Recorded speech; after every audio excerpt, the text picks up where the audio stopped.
ముందుగా నా సహజ శైలికి దగ్గరగా ఉండే విధంగా ఒక చమత్కారమైన శివస్థుతితో ప్రారంభం చేస్తాను. గరికపాటి నరసింహారావు అంటే మీకు అందరికీ చమత్కారం, అందుకని చమత్కారం భగవంతుడికి కూడా చాలా ఇష్టం. ఒక చమత్కారపూర్వకమైన శివస్థుతితో ప్రారంభం చేద్దాం. ఒకరోజు కైలాసంలో పరమశివుణ్ణి చూసి అమ్మవారు ఒక్కసారి శిరస్సు మీద ఉన్న గంగని చూసి ఆవిడకి అనేక రకాల అనుమానాలు వచ్చి ప్రశ్నించిందట. ఏమిటయ్యా, ఇది ఎవత్తి నీ నెత్తి మీద కూర్చుంది, నా కొంప ముంచేయడానికే కదా దీన్ని తీసుకొచ్చావు, పైగా ఇది ఏదో జలస్వరూపంలా కనపడుతుంది, జలం అంటే ముంచేస్తుంది కదా, అందుకని నా కొంప ముంచేయడానికే కదా దీన్ని తీసుకొచ్చావు అని ప్రశ్నించిందట. ఆ ప్రశ్నలు ఎంత చమత్కారంగా ఉన్నాయో, ఆవిడకి ఏ అనుమానము రాకుండా తప్పించుకోవడానికి పరమేశ్వరుడు ఎంత జవాబు చెప్పే ప్రయత్నం చేశాడో, అయినా ఎలా ఇబ్బందులు పడ్డాడో సరదాగా ఒక చమత్కార పద్యంలో చెప్పుకుని మనం శివస్థుతి చేసుకుందాం. శివరాత్రి నాడు ముఖ్యంగా జగడం ఆడైనా జాగారం చేయమన్నారు. ఇవాళ రాత్రి 12 అయిపోయి నిద్ర వస్తుంది అనుకోండి, భార్యాభర్త తగాదా పెట్టుకోవాలి, సరదాకైనా పెట్టుకోవాలి. అందుకని మొదలుపెట్టేది ఎవరు? సాధారణంగా భర్తే మొదలు పెట్టాలి. ఏమి ఇచ్చారు మీ వాళ్ళు నాకు, ఓ నువ్వు వచ్చేసావు, ఇక్కడ కట్నాలు కానుకలు ఏమైనా ఉన్నాయేటి, మీ నాన్నగారు మొదటి పండగతోనే మంగళహారతి పాడేసాడు అని ఏదో అంటూ ఉండాలి సరదాగా. అప్పుడు ఆవిడ కూడా సరదాగా నీ మొహానికి ఇచ్చింది ఎక్కువయ్యా, మళ్ళీ ఏమి ఇచ్చేది, నన్ను ఇచ్చారు సరిపోలేదేటి, ఇంకా మళ్ళీ ఇవ్వాలా అని ఆవిడ అనాలి. ఈ రకంగా 11:30కి తగాదా మొదలుపెట్టి 12:30 వరకు తగాదా పెట్టుకుంటే ఆ తర్వాత మంగళమిశ్రిత మందార చరణ పాడి సాయిగా పడుకోవచ్చు. అలా పడుకున్నా కూడా, అలా దెబ్బలాడ పెట్టుకుని జాగారం చేసినా కూడా ఫలితం వస్తుందని చెప్పే పురాణాలు చాలా స్పష్టంగా. ఎందుకోసం అంటే సరసము చమత్కారం అనేది మన జీవితాల్లోంచి జారిపోబట్టే మనం చాలా ఆందోళనకు లోనవుతున్నామండి. మన పూర్వులు అన్ని ప్రాంతాలలో ఉన్న అందరూ తెలుగువారు కూడా చమత్కారానికి ప్రసిద్ధులు. ఎప్పుడూ అన్ని కులాల మధ్యలో, అన్ని మతాల మధ్యలో, అన్ని ప్రాంతాల మధ్యలో, భార్యాభర్తల మధ్యలో చమత్కారాలు నడుస్తూ ఉండేవి. ఆ సరసం కారణంగా కాపురం కూడా సరసంగా నడిచేది. అదే పార్వతీ పరమేశ్వరుల మధ్య నడిచిన గంగాదేవి గురించిన చమత్కారంతో మనం శివస్థుతిని ప్రారంభం చేద్దాం. యవతనో నెత్తిపైకెక్కించినావన ఎండగదే జలకుండమనును, యవతనో నెత్తిపైకెక్కించినావన ఎండగదే జలకుండమనును, ముచ్చు మొగము చూడు మునిగే కొంపయనంగా, ముచ్చు మొగము చూడు మునిగే కొంపయనంగా, కాదు కాదు ముఖము కమలమనును, ముచ్చు మొగము చూడు మునిగే కొంపయనంగా, కాదు కాదు ముఖము కమలమనును, కన్నులున్ కన్పించు కనుగొను మీయన్న, కన్నులున్ కన్పించు కనుగొను మీయన్న, మీనముల్ సరిజోడు మీ సతియను, మీనముల్ సరిజోడు మీ సతియను, తెల్లని కంఠము తెరవదే అనియన్న, తెల్లని కంఠము తెరవదే అనియన్న, శంఖములుండవా జలములనను, గంగ విడలేక గౌరి కన్గప్పలేక, గంగ విడలేక గౌరి కన్గప్పలేక, గంగ విడలేక గౌరి కన్గప్పలేక, విష్ణునంతటి చాతుర్యవేత్తగాక, గంగ విడలేక గౌరి కన్గప్పలేక, విష్ణునంతటి చాతుర్యవేత్తగాక, భంగపడుచుండు జంగమలింగమయ్య, భంగపడుచుండు జంగమలింగమయ్య, మన కుటుంబంబులెల్లను మనుచుగాక.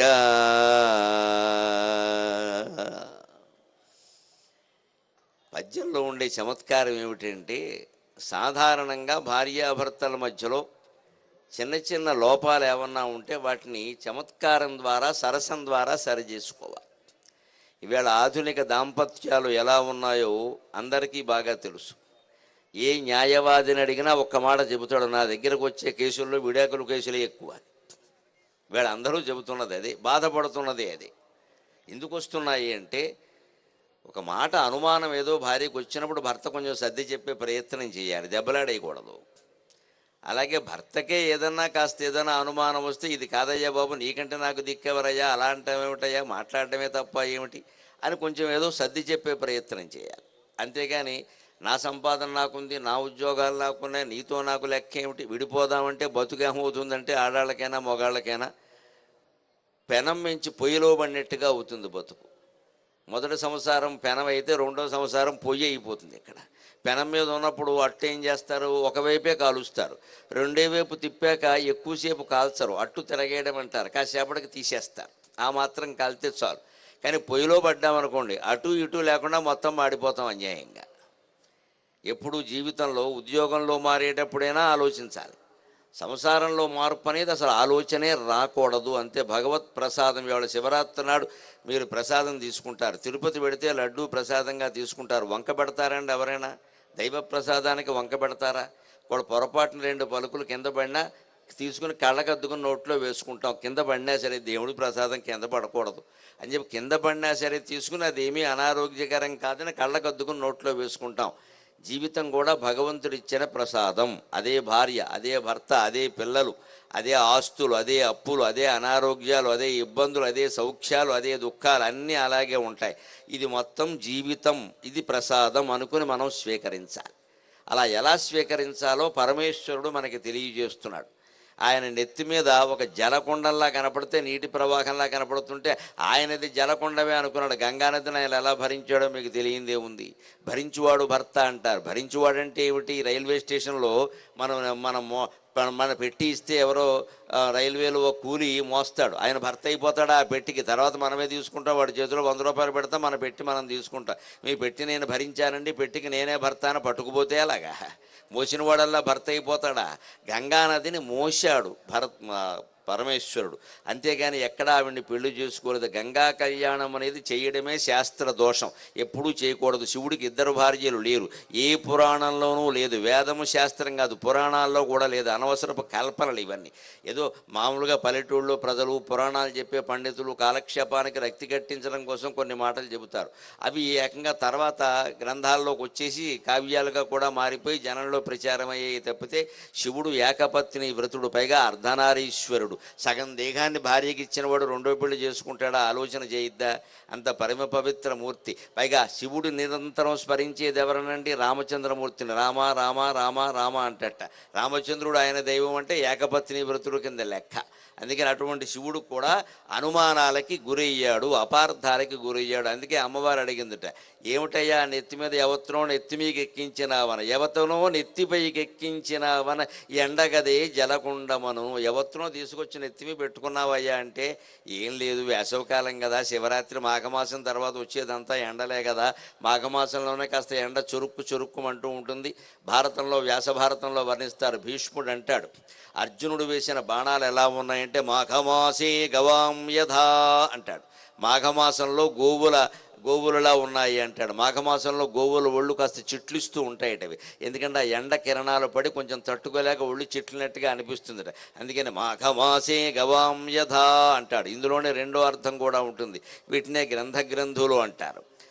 ఇవన్నీ అర్జునస్య ఇమే బాణాః నతే బాణా శిఖండినక కృంతంతి మమ గాత్రాని మాఘమాసే గవాం యథా అని వ్యాసుడు గ్రంథి అంటే పీఠముడి చిక్కుముడు లాంటి శ్లోకం ఒకటి రాస్తాడు. ఎందుకు రాస్తాడు అంటే, వినాయకుడు భారతం రాసేటప్పుడు ఒక షరతు పెట్టాడు. తాతగారు మీరు నన్ను పెద్ద కార్యక్రమం మీద పిలిచారు, 1,00,000 శ్లోకాలు చెప్పేలా ఉన్నారు, నా దశలే కాస్త స్థూలకాయం కూర్చుని రాయాలి కదా, ఈ తొడలు మెడలు వాచిపోతా, ఎందుకు వచ్చినా కూడా తొందరగా తెమల్చండి, మీ కవులతో పెట్టుకుంటే కష్టం, కవులకు మైకిచ్చామంటే 2 గంటలైనా వదలరు, అందుకని మీరు అంతే, కాస్త మా మాట విన తొందరగా తెమల్చండి అని ఎక్కడ ఆయన ఏమనంటే ఆగకుండా చెప్పండి అన్నట్టు. అప్పుడు వ్యాసుడు కూడా ఓ షరతు పెట్టాట, నేను ఆగకుండానే చెబుతాను కానీ నువ్వు అర్థం కాకుండా రాయడానికి వీల్లేదన్నట్ట. అర్థం కాకుండా మరి వినాయకుడికి అర్థం కాని విషయాలు ఉంటాయండి, మహాపండితుడు కదా. అందుకే వ్యాసుడు ఏం చేశాడు అంటే, వినాయకుడు కూడా 10 నిమిషాలు ఆలోచించవలసిన శ్లోకాలు కొన్ని చెప్పాడు. ఎన్నో తెలుసా? 8 శ్లోక సహస్రాణి 8 శ్లోక శతాని చ. శుకోవే అహం వేద్మి శుకో వేత్తి సంజయో వేత్తి వానవా అంటారు వ్యాసభారతంలో. 8800 శ్లోకాలు చెప్పాడండి. 8800 అంటే సరిగ్గా ఓ సున్న పక్కన చేర్చండి. 8800కు ఓ సున్న చేరిస్తే 88,000 అయింది. అంటే 1,00,000 శ్లోకాల భారతం సుమారులో. ప్రతి 10 శ్లోకాలకి ఓ గొట్టు శ్లోకం చెప్పాడు. ఎందుకు చెప్పాడు? ఈ గొట్టు శ్లోకానికి అర్థం వినాయకుడు ఆలోచించేలోగా మిగిలిన 10 శ్లోకాలు మనస్సులో అల్లేసేవాడు. ఎలా అల్లేస్తారో మా అవధానులకు బాగా తెలుసు. వరంగల్ కూడా అవధానులకి పెట్టిన పేరు మహానుభావులు కోవెల సుప్రసన్నాచార్య గారు, నాకు గురుతుల్యులు. ఈ వరంగల్లోనే చిరకాలం నివాసం ఉంటారని, చిరకాలంగా నివాసం ఉంటున్నారు. ఆ మహానుభావుడు మాకందరికీ అవధాన రంగంలో గురువు, ఆద్యుడు. అవధానంలో భీష్మ పితామహుడు లాంటి వాడు మా కోవెల సుప్రసన్నాచార్య అంటే. అటువంటి వాళ్ళు మా అవధానులకు బాగా తెలుసు. మాకు ఓ ప్రశ్న వేసి కాస్త ఏదో అప్రస్తుత ప్రసంగం 2 మాటలు నడుస్తూ ఉంటే మేము ఈలో పద్యం అల్లంతా అల్లేస్తాం. అలాగే వ్యాసుడు కూడా ఏం చేశాడు అంటే ఓ గొట్టు శ్లోకం చెప్పి దాని అర్థం ఏమిటో ఆలోచించేలోగా వినాయకుడు 10 శ్లోకాలు అల్లేసేవాడు. మళ్ళీ ఓ గొట్టు శ్లోకం చెప్పేవాడు. మళ్ళీ అది ఆలోచించేలోగా ఇంకో 10 అల్లేసేవాడు. ఇలాగ మొత్తం 8800 శ్లోకాలు గొట్టు శ్లోకాలు. వాటిని సంస్కృతంలో గ్రంథులు అంటారు. గ్రంథి అంటే ముడి, గ్రంథి అంటే గ్రంథానికి వేసే ముడి, పీఠముడి శ్లోకాలు అన్నమాట, చిక్కుముడి శ్లోకాలు లాంటివి. అందులో ఇది ఒకటి. భీష్మ పర్వంలో చెబుతాడు దీన్ని. భీష్ముడు అంటున్నట్ట, అబ్బెబ్బే ఈ బాణాలు వచ్చి గుచ్చుకుంటున్నాయే, సెకండ్ ముందు ఉన్నాడు కానీ వేస్తున్న బాణాలు అర్జునునివే. ఈ అర్జునశ్చైమే బాణాహ నేమే బాణాస్య ఖండినక. ఈ ఆ బాణాలు అర్జునునివే ఖచ్చితంగా. ఇవి సెకండి బాణాలు కావు. సెకండికి నన్ను బాధ పెట్టగలిగేంత బాణాలు వేయగలిగే శక్తి లేదు, అర్జునుడికే ఉంది అక్కడ. పైగా ఈ బాణాలు ఎలా ఉన్నాయంటే కృంతంతి మమ గాత్రాన్ని, మా శరీర అవయవాలను ఇవి కొంచెం ఛేదిస్తున్నట్టుగా ఉన్నాయి. ఎలా ఉన్నాయి? మాఘమాసే గవాం యథా అన్నట్ట. మాఘమాసంలో గోవుల ఒళ్ళులాగా సూర్యకిరణాలు గోవుల ఒంటిని ఛేదించినట్టుగా నన్ను కూడా కాస్త ఇబ్బంది పెడుతున్నాయనట్ట. ఆపేసిన తర్వాత వినాయకుడిని అడిగట, ఏమయ్యా అర్థమైందా అన్నట్ట. బాగుంది తాతగారు, ఏం చెప్పారు? మాఘమాసంలో గోవులే కదా. అల్లా కుదరదు అబ్బాయి, అల్లా చెబితే నువ్వు రాయడం ఎందుకు, నేను చెప్పడం ఎందుకు, దీనికి ఇంకో అర్థం ఉంది, ఆలోచించమన్నట్ట. కాసేపటికి ఆలోచించి వినాయకుడు మహాపండితుడు కాబట్టి చెప్పాట, అర్థమైంది వ్యాస మహర్షి మహానుభావుడు అయ్యా, మాఘమాసే గవాం యథా కాదయ్యా, దీని విభాగం మాఘమా సే గవాం యథా, మాఘమా సే గవాం యథా అన్నట్టు. అంటే మాఘమా అంటే పీతలు, పీత ఒంట్లోంచి బయటపడే పీతలు, పీత పిల్లలు. సేగవా అంటే పీత, తల్లి పీత ఒంట్లోంచి పిల్ల పీతలు బయటపడుతున్నట్టుగా ఉన్నాయి అన్నట్టు. దీంట్లో విశేషం ఏమిటంటే పీత ప్రసవించిందంటే చచ్చిపోతుందండి, వెదురు ప్రసవించిందంటే చీలిపోతుందండి. కొన్ని ఉన్నాయి అలాగా. ప్రసవించిందంటే చచ్చిపోతుంది వెంటనే, అంతే లెక్క. అయినా సరే కామవాంఛతో ఆడపీతలు మగపీతలు కలుస్తూనే ఉన్నాయి, తల్లిపీత చచ్చిపోతూనే ఉంది. కామవాంఛ ఎంత దారుణం అంటే చావడానికి కూడా సిద్ధపడతారు దాన్ని తీర్చుకోవడానికి. అందుకే కామవాంఛ విషయంలో మనం అందరము జాగ్రత్తగా ఉండాలి. ధర్మానికి లోబడి భార్య భర్త మధ్య మాత్రమే అనుబంధం ఉండేలా చూసుకోవాలి. లేకపోతే ఈ కామవాంఛ ఎంత దుర్మార్గం అంటే ఈ సంగమం అయ్యాక నీ ప్రాణం పోతుందిరా అని శాపం పెట్టినా సరే, పోయినా సరే సంగమం చేస్తానంటాడు. లెక్క పాండురాజు చేయలేదా? మనకి తెలియదా? పాండురాజు కంటే జ్ఞానులవా? ప్రాణం పోతుందయ్యా, భార్యను ముట్టుకుంటే చాలు అంటే ముట్టుకున్నాడు, పోయింది. ఈయన గురించి ఆవిడ ప్రాణం కూడా తీసుకోవాల్సి వచ్చింది. కామవాంఛ అంత దారుణమైంది. అందుకని పీత దానికి ఉదాహరణ చూపించాడు భగవంతుడు. పీత చూడండి, ఆ వాంఛ ఆపుకోలేక ఆడపీత మగపీత కలుస్తాయి. గర్భం ధరించి ప్రసవించగానే పొట్ట చీల్చుకుని పీత పిల్లలు బయటకు వస్తాయి. ఎక్కడైనా చేలల్లో, పంట చేలల్లో చూస్తే తెలుస్తుంది వర్షకాలంలో పీత కడుపులోంచి పిల్లలు వందలు బయటకు వచ్చేస్తాయి. ఏకంగా చిన్న చిన్న పీతలు, వెంటనే అది చచ్చిపోతుంది.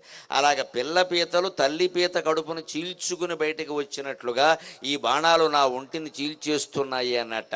అటువంటి అద్భుతమైనటువంటి శ్లోకం ఇది. అందుకని మాఘమాసంలో ఎండ ఎలాగో ఉంటుంది కదా, అందుకని శివుడు ఏమంటున్నాడు అంటే మాఘమాసం నుంచే ఎండలు ప్రారంభం కదా, ఇక తర్వాత పాల్గొన మాసం, చైత్ర మాసం, వైశాఖ మాసం వచ్చిందంటే చెప్పక్కర్లేదు, ఇంకా మండిపోతూ ఉంటుంది మొత్తం ప్రపంచం.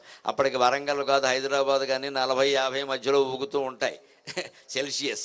అందుకని ఎండ కదా జలకుండమను, ఎండలో ఎవరైనా కూలింగ్ నీళ్లు తాగుతారు కదా పార్వతి, అందుకని నేను కూడా నీళ్ళ సీసా తెచ్చిపెట్టుకున్నాను, నీళ్ళ కుండం ఎండ కదా అన్నట్టు. అలాగా జలకుండవా అని చెప్పి వెంటనే పార్వతీదేవి ఏమందంటే ముచ్చు మొగము చూడు మునిగి కొంపయనంగ కాదు కాదు ముఖం కమలమనునో. ఆడదాన్ని తెచ్చి నెత్తి మీద పెట్టుకుని నీరని చెబుతున్నావు, మమ్మక్కడ మాయ చేయడానికి ఇక్కడ వేషాలు వేస్తున్నావు, ముఖం కనపడుతుంది ముచ్చు మొఖం అది. నేను నచ్చలా నీకు, నేను నల్లగా ఉన్నానన్నా దాన్ని తెచ్చుకున్నావు అందరు. ఎందుకంటే గంగా నది తెల్లగా ఉంటుంది, యమునా అనేది నల్లగా ఉంటుంది. అందుకని గంగా నది తెల్లగా ఉందనా దాన్ని తెచ్చుకున్నాను, నేను నల్లగా ఉన్నానన్నా వేషం వేస్తున్నావు. ఇక్కడ ముచ్చు ముఖం ఎలా ఉందో చూడు, దాని మొహం చూడు, మునిగే కొంప, పైగా నీళ్ళని తెచ్చిపెట్టావు, నా కొంప మునిగిపోయినట్టే లెక్క అని అంటే, కాదు కాదు ముఖము కమలమనును. నదిలో కమలాలు ఉంటాయి కదా, నువ్వు చూస్తున్నది ముఖం కాదు, స్త్రీ ముఖం కాదు, కమలం అన్నట్టు. మరి ముఖాన్ని కమలంతో పోలుస్తారు కదా, ముఖ కమలం కమల ముఖం అనే సమాసాలు కూడా ఉన్నాయట. అప్పుడు మళ్ళీ అమ్మవారు ఎంత ఆక్షేపించదలుచుకుంటే ఏదో ఒకటి ఉంటుంది కదా.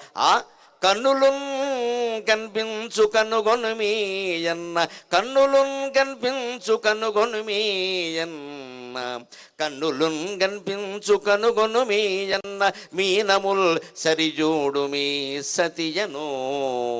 కళ్ళు కూడా కనపడుతున్నాయా నీకేమన్నా? కళ్ళు కనపట్లేదా? ఏమో నాకు కనపడుతున్నాయి కళ్ళు. కళ్ళు కనపట్లేదా? కళ్ళజోడు కావాలా చూసుకో. అందులో కళ్ళు, ఆడదాని కళ్ళు కూడా కనపడుతుంటే ప్రత్యేకంగా నది అంటావేమిటి, మతుందా లేదంటే అదేమిటి? నదిలో చేపలు ఉండవా? చేపలను చూసి నువ్వు కళ్ళు అనుకుంటున్నావు అన్నట్టు. ఎందుకంటే అందమైన కళ్ళు కలిగిన స్త్రీలను మీనాక్షి అంటారు, అందంగా లేకపోతే మేనాక్షి అంటారు. మేనా పర్వతం మేనా అంత కళ్ళు ఉంటాయన్నమాట. అందుకని అందంగా ఉంటే మీనాక్షి అంటారు. అందుకని అబే కళ్ళు కావు చేపలు, నదిలో చేపలు ఉండవా అన్నట్ట. ఇలా ఆవిడ ఏదో అడుగుతుంటే ఈయన సమాధానం చెబుతున్నాడు. ఇంకో ప్రశ్న వేసింది, అలాగా చేపలా కళ్ళు కాదా?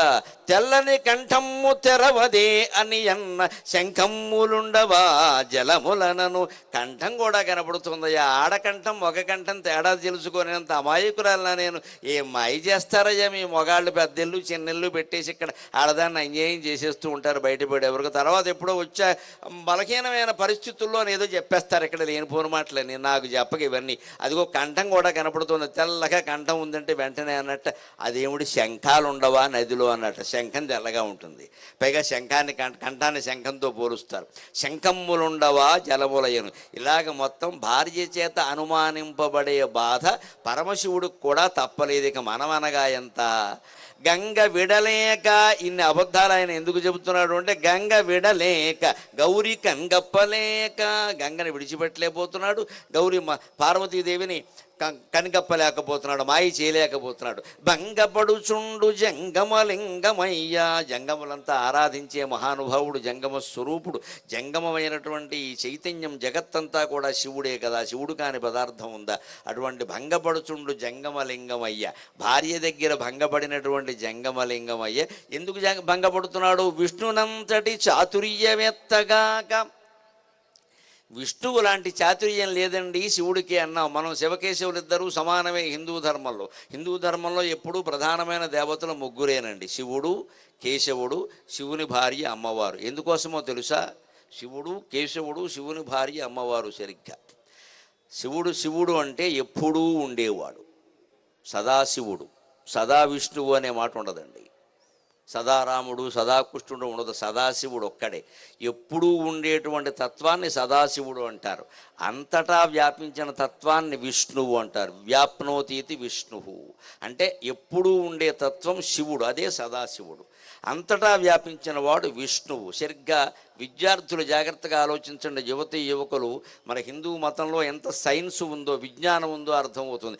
ఎప్పుడూ ఉండడం అంటే టైం, అంతటా వ్యాపించడం అంటే స్పేస్, ఇక మిగిలింది శక్తి, పరిస్థితులు, ఎనర్జీ, కాజేషన్ అంటారు. ఇంక టైం, స్పేస్ అండ్ కాజేషన్, కార్యకారణ సంబంధం, అది శక్తి. సరిగ్గా టైం, స్పేస్ అండ్ కాజేషన్, ఇదే 3 డైమెన్షన్ కదండి. ఈ 3 కోణాలు తప్పితే సృష్టి ఏర్పడడానికి వేరే కారణం లేదు. అందులో ఎప్పుడూ ఉండేటువంటి తత్వం శివుడు, అంతటా వ్యాపించిన తత్వం విష్ణువు. అలాగే ఈ రెండింటినీ అనుసంధానం చేసేటువంటి శక్తి, కార్యకారణ సంబంధ శక్తి అమ్మవారు. అందువలన హిందూ ధర్మంలో ముగ్గురే ప్రధాన దేవతలు, శివుడు, పార్వతి, విష్ణువు. అందుకే మనకు పండుగలన్నీ ప్రధానంగా వాళ్ళ మీద ఉంటాయి. మిగిలిన అనేక రకాల పరివార దేవతలు ఉన్నారు. దాంట్లో ఆరాధనలో ఎప్పుడు మనం ఎవరి ఆరాధన ప్రకారం వారు చేసుకోవచ్చు. ప్రధానం వీరు అంటే అండంలో ఉద్దేశం ఏదో 4 బొమ్మలు తెచ్చి పెట్టడం కాదు. అక్కడ సృష్టికి నిజంగా కారణం ఏమిటి? కాలమాన పరిస్థితులు. కాలము అంటే టైం, మానము అంటే కొలత, అలాగే పరిస్థితులు అంటే చుట్టూ ఉండే పరిస్థితులు. అదే ఆ పరిస్థితులే అమ్మవారు, కాలమే శివుడు, ఆ మానమే, ఆ ప్రదేశమే విష్ణువు అంతటా వ్యాపించిన వాడు కాబట్టి. ఆయనకి అంతటా వ్యాపించిన వాడికి అనేక రకాల విషయాలు తెలుసును కాబట్టి ఆయనకి చాతుర్యం బాగా ఉంటుంది. అందుకే విష్ణువుకి 16,000 మంది భార్యలు ఉన్నా సరే ఒకరి దగ్గర చెప్పిన మాటలు ఇంకొకరికి చెప్పకుండా ఏ ఎండగా గొడుగు పట్టేసి కాలక్షేపం చేసేసాడు. ఎన్ని ఆధార్ కార్డులు ఉన్నాయో, ఎన్ని గ్యాస్ కార్డులు ఉన్నాయో, ఈ కుటుంబాలు ఎలా నడుపుకుంటూ వచ్చాడో మనకి తెలియదు, కానీ బ్రహ్మాండమైన చాతుర్యంతో నడుపుకుంటూ వచ్చేసాడు ఖచ్చితంగా. అందుకని మనం గ్రహించాలి, విష్ణునంతటి చాతుర్యవేత్తగాక. విష్ణువుకు ఉన్నటువంటి చాతుర్యం లేదు కాబట్టి భంగపడుచుండు జంగమలింగమయ్య మన కుటుంబంబులెల్లను మనుచుగాక. ఆయన భంగపడుతున్నప్పటికీ మన కుటుంబాలని కాపాడుగాక అని చమత్కారంగా చెబుతున్నాం. అంటే సహజంగా భార్యాభర్తలు అన్నాక, పిల్లలతో ఉన్నాక ఏవో ఒకటి వస్తాయి, ఆర్థికమైన సమస్యలు, మానసికమైన సమస్యలు వస్తాయి. అక్కడ ఒక విజ్ఞప్తి, అయ్యా ఈ వేదిక ముందు వేరే వ్యవహారాలు ఏమీ నడవద్దు, ఆపేయాలండి అవన్నీ, ఆ ఫోటోలన్నీ ఆపేయాలండి. వినదలుచుకుంటేనే ఇక్కడ ఉన్న, లేదా వెనక్కి వెళ్ళిపోండి. మా మనస్సు చాలా ఇబ్బంది పడుతుందమ్మా వీటి వల్ల. ఇక్కడ వేరే సెల్ ఫోన్లు, రికార్డింగ్లు, ఫోటోలు ఏమీ వద్దండి. వినడం కోసం వచ్చిన వాళ్ళు ఇక్కడ ఉండండి. సారాంశం ఏమిటంటే, శివస్థుతిలో మనం గ్రహించవలసింది, ఏ సమస్యలు వచ్చినా దాంపత్యంలో చమత్కారంతోనో, పొదుపుతోనో, సర్దుకోవడంతోనో సర్దుకుపోవలసిందే. అంతే తప్ప ఎట్టి పరిస్థితుల్లో విడగొట్టుకోవడానికి వీలు లేదు. ఇవాళ సమాజంలో పెద్ద సమస్యగా ఉంది కాబట్టి నేను శివస్థుతిలో ఆ శ్లోకంతో ప్రారంభం చేశా. ఇప్పుడు శివరాత్రి యొక్క మహిమ ఏమిటి, ఫలితం ఏమిటి, ప్రయోజనం ఏమిటి అని ఆలోచిద్దాం. ఎందుకంటే ప్రయోజనమనుద్దిశ్య నా మందోపి ప్రవర్తతే అంటారు సంస్కృత సాహిత్యంలో. ప్రయోజనం లేకుండా ఎటువంటి మూర్ఖుడు కూడా ఏ పని చేయడు. మనం ఎందుకు చేస్తాం? శివరాత్రి ఉపవాస ప్రయోజనం ఏమిటి, జాగరణ ప్రయోజనం ఏమిటి? జాగరణం వనరించిన ఆ గంగాధరుడు తోచునద్దమరేజిన్ సాగగ ఉపవాసము శివసాగర కృపవాసమౌను సంసారములన్. జాగరణం వనరింపగ ఆ గంగాధరుడు తోచునద్దమరేజిన్ సాగగ ఉపవాసము శివసాగర కృపవాసమౌను సంసారములన్. ఎందుకు ఉపవాసం? వేరే పండుగల్లో ఎక్కడ మనకండి ఉపవాసం ప్రధానం కాదు. సంక్రాంతి కానీ మీరు జనవరి నుంచి వచ్చే పండుగలు చూసుకోండి, చైత్ర నుంచి పాల్గొన మాసం వరకు ఏవైనా. వేరే పండుగల్లో ఎక్కడ ఉపవాసం ప్రధానం కాదు, జాగరణం కూడా ప్రధానం కాదు. ఒక కార్తీక మాసంలో మాత్రమే మనం ఉపవాసాలు చేస్తాం. జాగరణం కార్తీక మాసంలో కూడా ప్రధానమైన విషయం కాదు, శివరాత్రి నాడే చేస్తాం. అంతేకాదు, తల మీద స్నానం చేయడం కూడా ఖచ్చితంగా శివరాత్రి నాడు చేసి తీరాలి అంటారు. జన్మానికో శివరాత్రి కాకి కూడా మునుగుతుంది అంటారు పెద్దవాళ్ళు. కాకి కూడా శివరాత్రి నాడు మునుగుతుంది. ఇంకో విశేషం అండి, నేను ఈ మధ్య వేదానికి సంబంధించిన వ్యాఖ్యాన పుస్తకంలో అద్భుతమైన విషయం చూశాను. అవురా హిందూ సంస్కృతి, అవురా వైదిక ధర్మం అనుకున్నా. ప్రతి మాస శివరాత్రి నాడు కొన్ని జాతుల కుక్కలు ఉపవాసం ఉంటాయిటండి. అది నా భారతదేశం, అది నా భారతదేశం, అది నా భారతదేశం. ప్రతి మాస శివరాత్రి నాడు కొన్ని జాతుల కుక్కలు ఉపవాసం ఉంటాయి. వాటికి కూడా ఇది బహుళ చతుర్దశి మాస శివరాత్రి మనం ఉపవాసం ఉండాలని తెలుసు. ఆ రోజు పెంట కుప్ప మీద దొరికిన రొట్టె మొక్క కూడా ఆ కుక్కలు తినవు. జన్మాంతర సుకృతం అంటారు దానికి. అందుకే వేదంలో ప్రత్యేకించింది ఈ నిశని శ్వానిశం అంటారు. వేదంలో ఒక చోట శ్వానిశం అని వస్తుంది. శ్వానిశం అంటే కుక్కల రాత్రి. శ్వ అంటే కుక్క, నిశ అంటే రాత్రి. ఈ ప్రత్యేకించి మాస శివరాత్రి, ఇది మహాశివరాత్రి. ప్రతి నెల మనకి బహుళపక్షంలో అమావాస్యకు ముందు రోజు శివరాత్రి, అది మాస శివరాత్రి. అది 11 మాస శివరాత్రులు, 12వది మహాశివరాత్రి. అందుకని ప్రతి మాస శివరాత్రి నాడు కుక్కలు కూడా ఉపవాసం ఉంటాయట. మనం ఉండకపోతే అలాగా. అందుకని కాస్త డైటింగ్ అని చెప్పేవారండి. వేరే ఏ సలహాలు తీసుకుని ఏమీ పెట్టుకోవాల్సిన అవసరం లేదండి. పత్రికలు చదివి, పుస్తకాలు చదివి, వైద్యుల దగ్గరికి వెళ్ళి డైటీషియన్ అని ఒక ఆయన పెట్టుకుని ఆయనకు 25,000 జీతం ఇచ్చి ఇంత యాతన పడక్కర్లేదండి. ఇవాళ బతుకుల్లో అప్పులు ఎందుకు పెరుగుతున్నాయంటే మనకు ఒక కాస్త డబ్బు ఉన్న వాళ్ళకు ఒక డైటీషియన్, ఒక బ్యూటీషియన్, ఒక హెయిర్ స్టైల్, ఇలా ఎంతమందిని పెడతారో ఇక్కడ. రోగిష్టి వాడికి కూడా ఇంతమంది సేవకులు ఉన్నారు. డబ్బు ఉంది కదా అని పెట్టుకోవడమే. ఇంకా ఇంతోటి బోర్డు హెయిర్కో స్టైలా, దానికో మనిషి రోజు వచ్చి వీడి దూగుతూ కూర్చోవడమా ఇక్కడ. ఈ వ్యామోహాలు తగ్గించుకుంటేనే సంసారాలు బాగుంటాయి.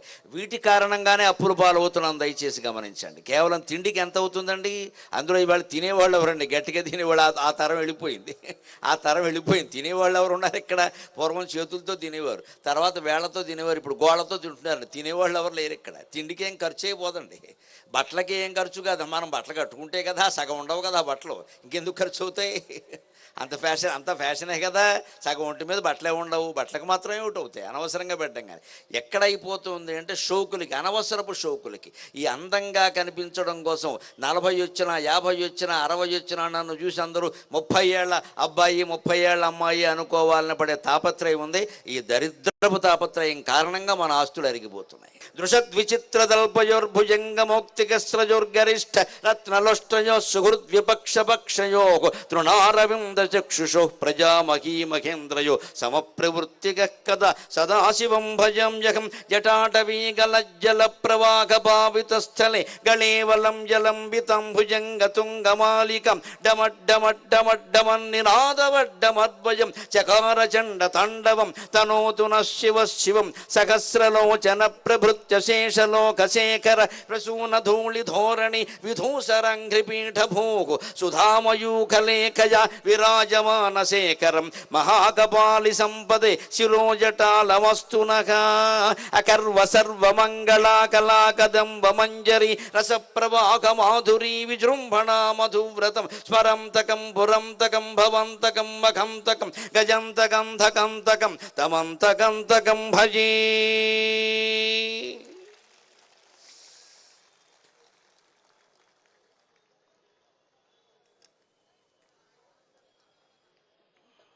చప్పట్లు కొట్టేయడం కాదు, ఇంటికి వెళ్ళి కంఠస్థం చేయండి, తెలుస్తుంది.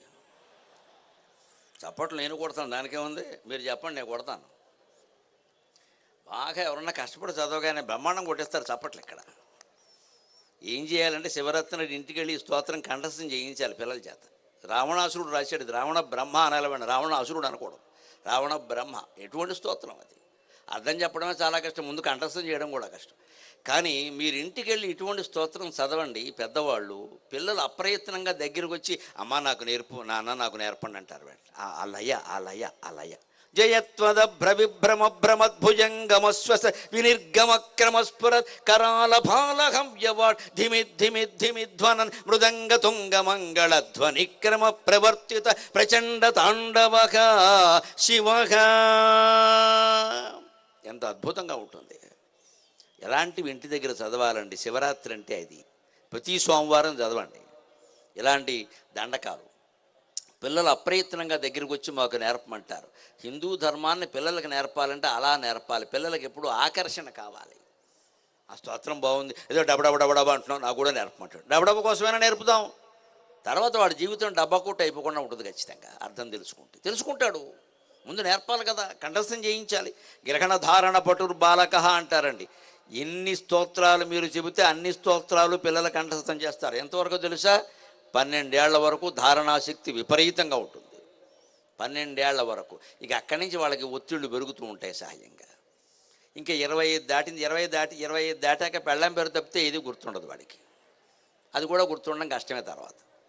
ఈ తర్వాత 40 దాటింది అంటారా, సంపూర్ణంగా నా పేరు ఏమిటని వాడే అడుగుతాడు. పిచ్చాడైపోయి సంసారంలో నా పేరేమిటి కనపడి అడుగుతాడు.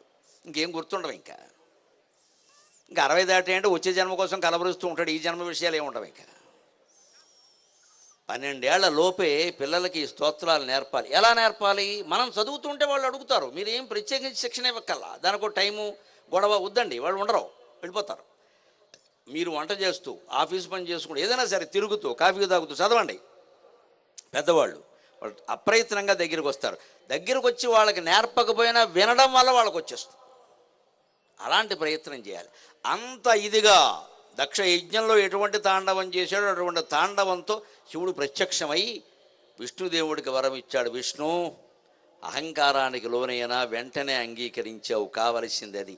అందుకని నాతో సమానంగా లోకంలో పూజింపబడతావు అని వరం ఇచ్చాడు. శివప్రసాదం కారణంగా విష్ణువు లోకపూజ్యుడయ్యాడు. గమనించాలి, విష్ణువు లోకపూజ్యుడయ్యాడు అంటే అది శివ వరప్రసాదం. బ్రహ్మదేవుణ్ణి ఏమన్నాడు, నీకు 4 ముఖాలు ఉన్నాయి కదా అని అనవసరంగా అబద్ధాలు ఆడేవయ్యా, నీతో పాటు ఆవును పాడు చేసావు, మొగలు పువ్వును పాడు చేసావు, అందుకని నీకు వాళ్ళకు కూడా నేను శాపం ఇస్తున్నా, నీకు మొత్తం భూమండలం మీద ఎవడు పూజ చేయడు, గుడి కట్టాడు. అందుకే బ్రహ్మదేవుడికి ఎక్కడా గుడి ఉండదు. ఎవరైనా పంతానికి కట్టినా ఎవడు వెళ్ళాడు, మళ్ళీ బ్రహ్మదేవుడే వెళ్ళాలి అందులోకి. సెంటిమెంట్ అంటే సెంటిమెంటే లెక్క. అందులో మన దేశంలో సెంటిమెంట్లు పనిచేసినట్టుగా శాస్త్ర విజ్ఞానం పనిచేయదు అసలు. ఆడు బ్రహ్మదేవుడు గుడి కట్టాడు ఆరిపోయాడంట. సరే, అందుకే లేదు. ఇప్పుడు గమనించండి, ఒక మహాసత్యాన్ని గమనించండి. కథ వినడం కాదు ఊరికే. ఇక్కడ మొగలి పువ్వుకి శాపం ఇచ్చాడు, నువ్వు నా పూజకు పనికిరావు అన్నాడు. ఆవుకి శాపం ఇచ్చాడు, లెక్కే ఉంటుంది. కర్మఫలం ఎప్పుడూ లెక్కగా ఉంటుందండి. తోకతో నిజం చెప్పావు కాబట్టి నీ తోక భాగాన్ని జనులు పూజిస్తారు. ముఖంతో అబద్ధం చెప్పావు కాబట్టి నీ ముఖ భాగం చూస్తే పాపం. ఇంత పక్కాగా ఉంటుంది. అంటే మన శరీర అవయవంలో కొన్ని పవిత్రమైతే వాటికి పవిత్ర ఫలం ఉంటుంది, కొన్ని అపవిత్రమైతే అవి మాత్రమే అవుతాయి. మొత్తం అంతా అవుతాయి, జీవితం అంతా పాడైపోతుంది అనుకోకూడదు. పుణ్యం పుణ్యమే, పాపం పాపమే. అర కేజీయే, అరగ్రామే. దేనికి దానికే లెక్క. కర్మఫలం అంత ఖచ్చితంగా ఉంటుంది.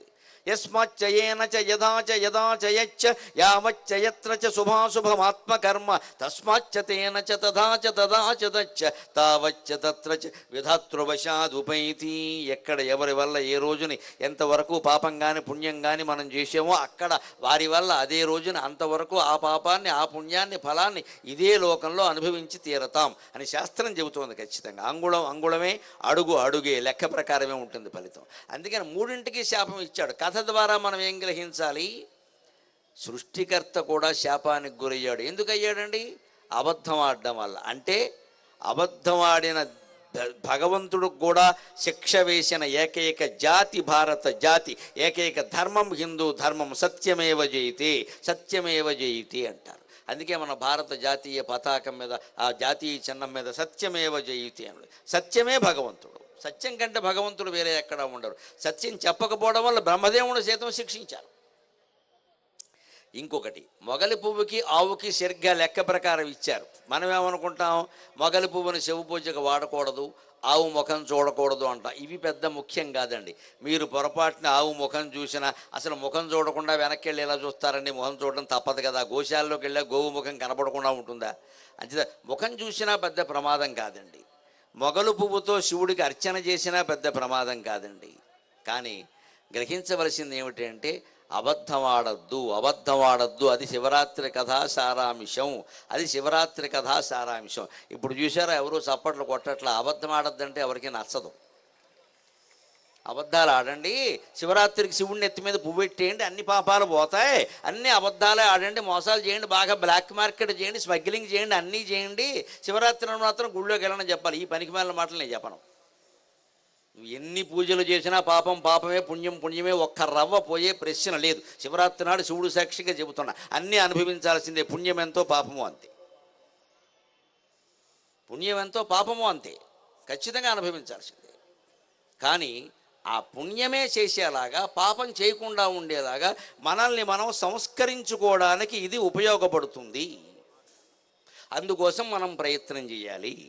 ఇక్కడ ఈ హడావుడి తగ్గాక నేను మాట్లాడతానండి, అంతవరకు ఆపేస్తాను. అబద్ధం ఆడకుండా ఉండే మరి ప్రయత్నం చేయాలి మనం. కేవలం మొగలు పువ్వో గోవు వల్ల ఏదో జరిగిపోతుందని ఆలోచించద్దు దయచేసి. ఇప్పుడు శివరాత్రి కథలో అతిలోక రహస్యాన్ని చెబుతాను. మన నిత్య జీవితంలో అన్వయించుకుని ఆచరించదగిన వ్యవహారం. విష్ణుమూర్తి కిందికి తవ్వుకుంటూ వెళ్ళాడు, బ్రహ్మదేవుడు పైకి ఎగురుకుంటూ వెళ్ళాడు. ఇద్దరికీ శివదర్శనం కాలేదు. ఎందుకు అవ్వలేదు? అక్కడ శివలింగం రూపంలో భగవంతుడు స్పష్టంగా కనబడుతూ ఉంటే దండం పెట్టి పూజ చేసుకోక, నమస్కారం చేసుకోక, స్తోత్రం చేసుకోక, హాయిగా ధ్యానంలో కూర్చోకుండా ఎదురుగా కనబడుతుంటే దాని లోతు కనుక్కుందాం, దాని అంతు కనుక్కుందాం. ఎందుకు వచ్చింది ఇది? జీవితంలో మనం ఇలాగే పెంచేసుకుంటాం. కనిపిస్తున్న దాన్ని చూడాలి, వర్తమానం మీద దృష్టి పెట్టాలి, ఎప్పుడు భవిష్యత్తు మీద కాదు, గతం మీద కాదు. గమనించండి దయచేసి శివరాత్రి కథ రహస్యం. లోతుకు తవ్వుకుంటూ వెళ్ళడం అంటే గతాన్ని గురించి ఆలోచించడం. తవ్వుకుంటూ వెళతాం, మన జీవితాల్లో ఏం చేస్తాం, కూర్చుని ఏం చేస్తాం. అప్పుడు కనుక మనకి వరంగల్లో పెద్ద స్థలం ఉండేది, కాజీపేటకి వరంగల్కి మధ్యలో మా నాన్న అమ్మేశాడు అనవసరంగా, ఇప్పుడు అమ్మకుండా ఉంటే అయ్య బాబోయ్ గజం ₹1,00,000 అంటాడు. ఇప్పుడు మీ నాన్న వస్తాడా, గజం వస్తుందా, ఎందుకు వచ్చిన గొడవ ఇది, నీకు బీపీ వస్తుంది. ఆ స్థలం ఎలాగూ రాదు, అమ్మేసింది ఏదో అమ్మేశాడు, మనకి బీపీ వస్తుంది. అందుకని ఏదో జరిగింది, ఆయన పని కోసమే అమ్మేశాడు కదా, పోనీ ఏదైనా పొరపాటున అమ్మినా తండ్రే కదా, ఎందుకు వచ్చిన గొడవ అండి ఇదంతా. ఆ విషయాలు వదిలేసి ఉన్న ఆస్తిని కాపాడుకుందాం. నాన్నగారు ఏదో ఇచ్చారు, మనం కూడా సంపాదించుకున్నాం, అది కాపాడుకుందాం. గతంలో ఎవరో అమ్మేశారు, ఏదో జరిగింది, అందువల్ల మనకి నష్టం జరిగింది ఎందుకండి. దాంపత్యంలో తగాదాలు కూడా ఎలా ఉంటాయి. పెళ్ళినాడు ఏదైనా కొంచెం పెట్టిపోతల్లో తక్కువైనా, లేకపోతే వ్యాపార వ్యవహారాల్లో తక్కువైనా, అది చర్చించుకుంటూ కూర్చుంటారు ఎంతసేపు. మీ వాళ్ళు ఏం పెట్టారు, మీ వాళ్ళు ఏం పెట్టారు. ఎందుకమ్మా ఇప్పటికి పెళ్ళి 10 ఏళ్ళు అయింది, 2 పిల్లలు పుట్టారు, ఇప్పుడు మనం వాళ్ళకి పెట్టాలి ఏదైనా, చదువుకి పెళ్ళికి. ఈ చర్చలు మానేయాలి, గతం నుండి విముక్తి చెందాలి. మహానుభావుడు జిడ్డు కృష్ణమూర్తి గారు ప్రత్యేకం పుస్తకం రాశాడు దీని మీద, గతం నుండి విముక్తి. ఆ గతం నుండి విముక్తి చెందితే విష్ణువులాగా కిందికి వెళ్ళి తవ్వాల్సిన పని లేకుండా హాయిగా ఉంటాం, శివదర్శనం అవుతుంది ఎదురుగా. బ్రహ్మదేవుడు ఏం చేశాడు, పైకి ఎగురుకుంటూ వెళ్ళాడు. పైకి ఎగురుకుంటూ వెళ్ళడం అంటే గాల్లో ఎగరడం, ఊహలో. అబ్బో వచ్చేదంతా నాదే, సాఫ్ట్వేర్ బ్రహ్మాండం, నేను ఇప్పుడు టీమ్ లీడర్గా ఉన్నాను, నాకు ప్యాకేజీ 30 lakhs, వచ్చే సంవత్సరం నా ప్యాకేజీ 40 lakhs. ఈలోపు ఉక్రెయిన్ వాడు బాంబు ఎత్తాడు, వీడిపోతాడు. వచ్చే సంవత్సరం పై సంవత్సరం అంటే ముందు ఉక్రెయిన్ గురించి ఆలోచించవాయి బాబు. మా దృష్టి అంతా అక్కడ, శివ ప్రార్థన అంతా ఉక్రెయిన్ గురించి చేయాలి మనం. వచ్చే సంవత్సరం ఎలాగా, తర్వాత సంవత్సరం ఎలాగా, ఇవన్నీ ఎందుకంటే ఊహలు. ముందు ఉన్నదేదో చేయరాదా. మన జీవితం ఎక్కడ దెబ్బతింటుంది అంటే గతం నుండి విముక్తి చెందాం. గతాన్ని గురించి ఆలోచిస్తాం, లేదా భవిష్యత్తు గురించి ఆలోచిస్తాం. గతాన్ని గురించి ఆలోచించకుండా, భవిష్యత్తు గురించి అనవసరపు గాలి మేడలు కట్టకుండా, వర్తమానం ఎదురుగా ఉన్న పని ఏదో చేయవయ్యా అంతే లెక్క. అలా ఆలోచిస్తే ప్రతి కార్యక్రమం బాగానే ఉంటుంది. వ్యవసాయం, వ్యాపారం, ఉద్యోగం, దాంపత్యం, ఇలాంటి ప్రసంగం ఏదైనా సరే. ఒక కెమెరా ఆయన ఆ షూటింగ్ చేస్తున్నాడు, ఆయన ఆ దృష్టి దాని మీదే ఉండాలి ఆయనకి, లేకపోతే దెబ్బతినేస్తుందండి. వినేవాళ్ళు అందరి దృష్టి ప్రవచనం మీదే ఉండాలి. అందుకే నేను కొంచెం ప్రవచనం విషయంలో చాలా ఖచ్చితంగా ఉంటాను, మరోలా అనుకోవద్దు దయచేసి. ప్రవచనం కోసం ప్రవచనం అంతే, వేరే వ్యవహారాలు ఏమున్నా ఇది సాగదు. దానికోసమే రావాలి, దానికోసమే వినాలి అంతే. అలా సావకాశంగా కూర్చొని వింటే అది ఏదైనా అర్థం అవుతుంది, దాన్ని అన్వయించుకుంటే మన జీవితం బాగుంటుంది. అంటే శివరాత్రి కథలో రహస్యం ఏంటంటే గతాన్ని గురించి ఆలోచించకు, భవిష్యత్తుని గురించి ఆలోచించకు, వర్తమానం మీద దృష్టి పెట్టు. అంటే సరిగ్గా కళ్ళు మూసుకొని లోపల ఆత్మ మీద మనం దృష్టి పెడితే, మనస్సు మీదే దృష్టి పెడితే, మనస్సునే పరిశోధిస్తే ఖచ్చితంగా శాంతి లభిస్తుంది. దాన్నే భౌతికంగా మనశ్శాంతి అంటాం, పోయిన తర్వాత ఆత్మశాంతి అంటారు. నిజానికి ఆత్మకి వేరే బంధాలు లేకపోవడమే ఆత్మశాంతి. అది శివరాత్రి కథలో రహస్యం. దీనికి ఉపవాసం ఎందుకు చేయాలో తెలుసునా అండి. అర్ధరాత్రి వరకు మెలకుగా ఉండడం ఎందుకో తెలుసా. అర్ధరాత్రి ఉన్నంత ప్రశాంతంగా మన ఇల్లు కానీ మన మనస్సు కానీ మరి ఎప్పుడూ ఉండవు. గమనించండి, పగలంతా ఏవో వ్యాపకాలు ఉంటాయి. ఎన్ని ఉద్యోగాలు చేసినా, ఎన్ని వ్యాపారాలు చేసినా, ఎన్ని రాజకీయాలు చేసినా, ఎన్ని గొడవలు పెట్టుకున్నా, ఏం చేసినా చివరికి అర్ధరాత్రి 12ంటికి అందరూ పడుకుంటున్నారా లేదా. 10ంటికి పడుకోని వాళ్ళు ఉంటారు, 11ంటికి పడుకోని వాళ్ళు ఉంటారు. 12ంటికి కూడా పడుకోవట్లేదంటే రాక్షసుల కింద లెక్క. గుర్తుపెట్టుకోండి, 1 గంట వరకు అలా మెలకుగా ఉండకూడదు. కనీసం 11 గంటలకైనా పడుకోవాలి. పైగా 7 గంటలు పడుకోవాలి. 11 నుంచి 7 గంటలంటే 6 గంటలు వేసుకుని 6ంటికి లేచి స్నానం చేస్తే సరిపోతుంది. ఎందుకంటే 5 నుండి 6లోగా స్నానం చేస్తే దేవతా స్నానం అంటారు దాన్ని. 6 నుంచి 7లోగా స్నానం చేస్తే మనుష్య స్నానం అంటారు. 7 తర్వాత స్నానం నువ్వు చేసినా ఒకటే, చేయిపోయినా ఒకటే, అది రాక్షస స్నానం. మర్నాడు చేయడం మంచిది. 5 నుండి 6లోగా చేయాలి, అది దేవతా స్నానం. దేవతలు ఆకాశగంగలో స్నానం చేసే సమయం అది. అప్పుడు 6ంటికి శుభ్రంగా భార్యాభర్త స్నానాలు చేసేసి ఉతికినటువంటి వస్త్రాలు కట్టుకొని పిల్లల్ని అప్పుడు లేపాలి. నిజానికి వాళ్ళు లేవడం అంటే కష్టం. వాళ్ళు శుభ్రమైన వస్త్రాలతో మంగళగౌరీదేవిలా తల్లి ఉండి పిల్లల్ని లేపితే దేశమంతా మంగళప్రదంగా ఉంటుందండి. దేశమంతా మంగళప్రదంగా ఉంటుంది. ఈవిడ ఇంకా 9 అయినా నైటీ విప్పకుండా ఆకుకూరలు వాడుతూ బేరం వాడుతూ నోట్లో బ్రష్ ఒకటి పెట్టుకుని సగం నొరగ బయటికి పెట్టుకుని పిల్లాడిని లేపేమనుకో, వాడు ఇలాగే జలగలా తయారవుతాడు. మా అమ్మ ఎలా ఉందో నేను అలాగే ఉంటాను.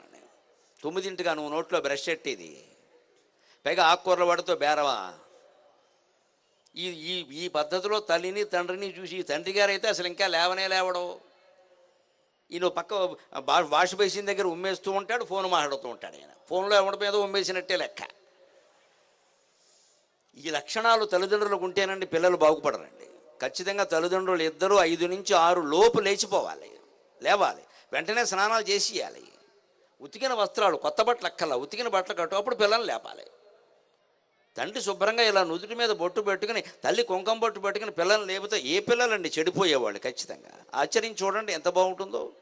అది కథా సారాంశం. జాగరణం ఎందుకోసం? అర్ధరాత్రి ప్రశాంతంగా ఉంటాం 12 గంటలకి. అంచేత ప్రశాంతంగా ఉన్నప్పుడే నీకు ఆత్మదర్శనం అవుతుంది. శివుడు అంటే ఆత్మే కదా, కేవలం శివస్వరూపం కాదు. ఆత్మదర్శనం అవ్వాలంటే ప్రశాంతంగా ఉంటుంది. ఉపవాసం ఎందుకు ఆలోచించండి. ఉపవాస శబ్దానికి ఎక్కడా భోజనం మానేయడం అనే అర్థం సంస్కృత నిఘంటువులు మొత్తం మీద లేదు. ఎందుకు చేస్తున్నారో తెలియదు, చెయ్యాలి.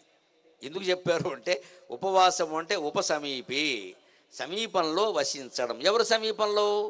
దేవుడు సమీపంలో, అంటే ఆత్మకి సమీపంలో ఉండడం. మనం దేవుడు సమీపంలో ఉండాలంటే ఏం చెయ్యాలి?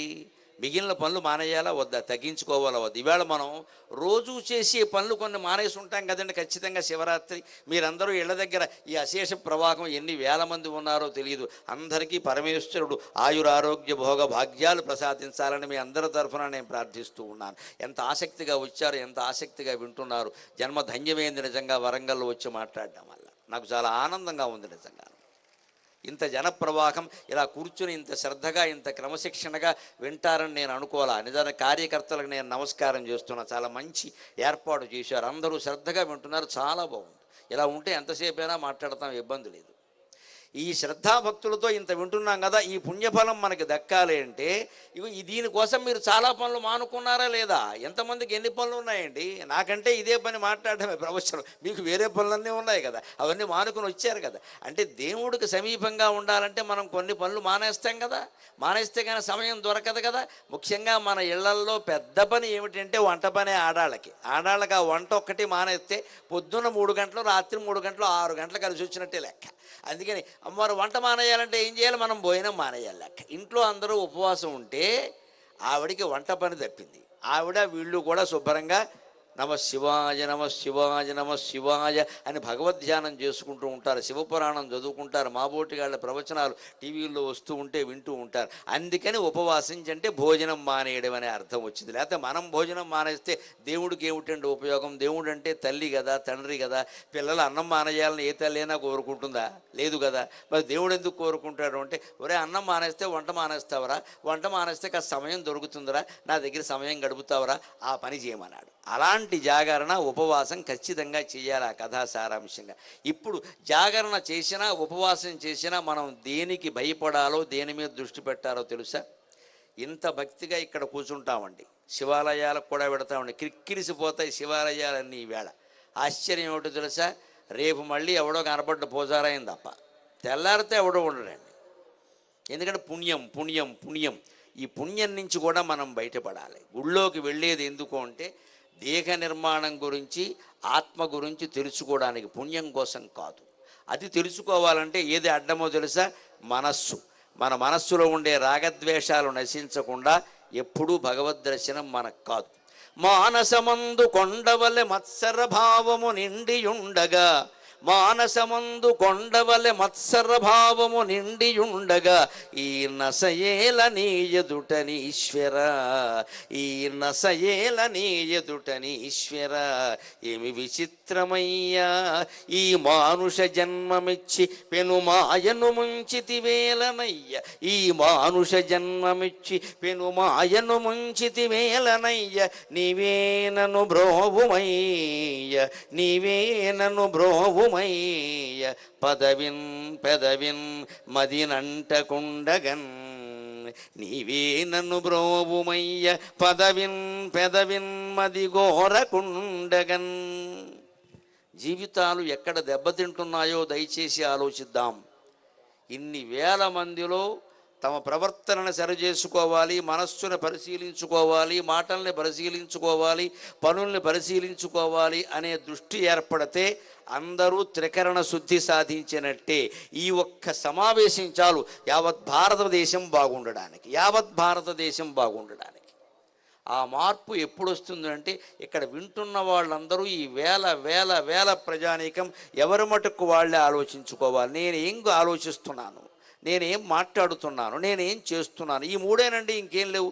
త్రికరణాలు మనస్సు, వాక్కు, కర్మ, మూడే. ఏం చేస్తున్నాను, ఏం మాట్లాడుతున్నాను, ఏం ఆలోచిస్తున్నాను, అసలు ఇదంతా ఎందుకు?